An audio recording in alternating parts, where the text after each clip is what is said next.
Well, good Monday morning, everybody. Hi, it's Phil Kincaid. I'm here for the Telegraph with our favorite meteorologist, Mr. Al Caprillion. And Al, before we get into what's going to be happening this week, I think a lot of people were surprised by Saturday's storm. A lot more snow coming in than people expected. What Well, happened? I'll talk to you if between when we were on and when I was on. Remember on WBIN, my last cut-ins after 9 at night. There's one in between 8 and 8:15. I was saying there was going to be some heavy snow for the area. In fact, I even sent the radio stations between 3:30 and 4 special weather statements saying there could be some wet snow, heavy wet snow Saturday afternoon and evening. What happened was, Phil, the upper level disturbance got stronger than strong. It was strong Friday, and on those last two cut-ins on WBIN, I did say there would be some areas that getting a half a foot of snow, and I told the radio stations I do for them that there could be as much as a half a foot of snow in some areas, and that there was going to be we talked about that inverted trough that it was extending northwest from the low. Well, that was even stronger because the short wave was even stronger than strong. The models that came in overnight Friday evening were even stronger. We had thunder snow in New York City. So I was right on the cut-ins, the last two cut-ins on WBIN of heavy snow in central, southern New Hampshire, Maine. But the Massachusetts part was where we did not get the snowfall. And the reason was the cold air was supposed to stay at 3,000 feet. But when you have precipitation coming down heavy enough, it brings that cold air down to the boundary line. They had thunder snow early Saturday morning, New York City. Thunder lightning with snow. So that tells you that disturbance was really exploding. So that's kind of what happened. But I did at the evening call for the heavy snow in southern New Hampshire. So I'm going to give myself credit for the southern half of the Granite State, but not for Massachusetts. Even the Weather Service didn't get Massachusetts. That was a tricky forecast. And guess what? Since I closed the computer last night and opened it this morning to do this with all of you on this Martin Luther King Jr. Day, now we have a winter storm watch for Cape Cod and the islands. If the storm trends further north, who knows?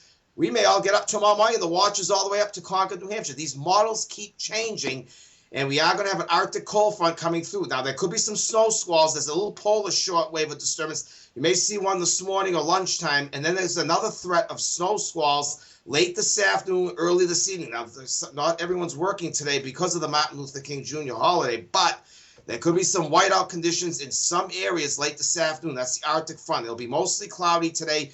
You may see a break of sun like yesterday, but generally the clouds will went out 30s. Tonight we're going to drop to the single digits, some partial clearing late at night behind the front.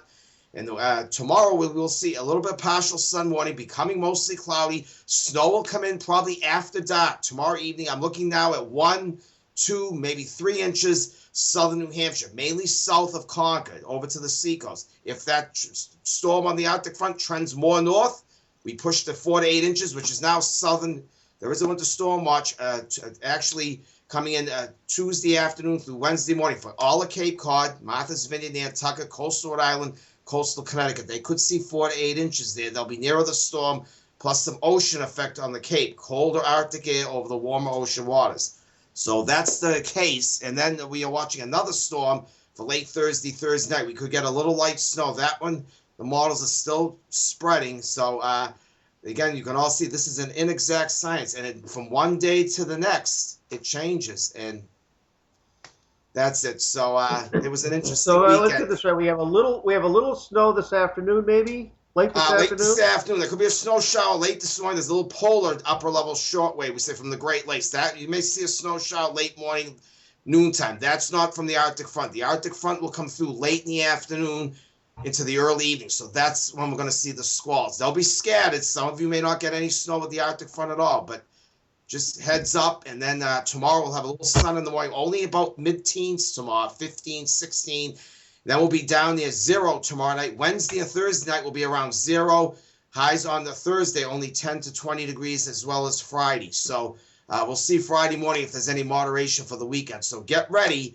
If you're heading down, if you have an appointment in southern Connecticut, southern Rhode Island, Cape Cod, and the islands, make sure you go down today or this evening because or tomorrow morning. Don't wait till tomorrow afternoon because it's once it starts down there, it's going to pick up pretty quickly.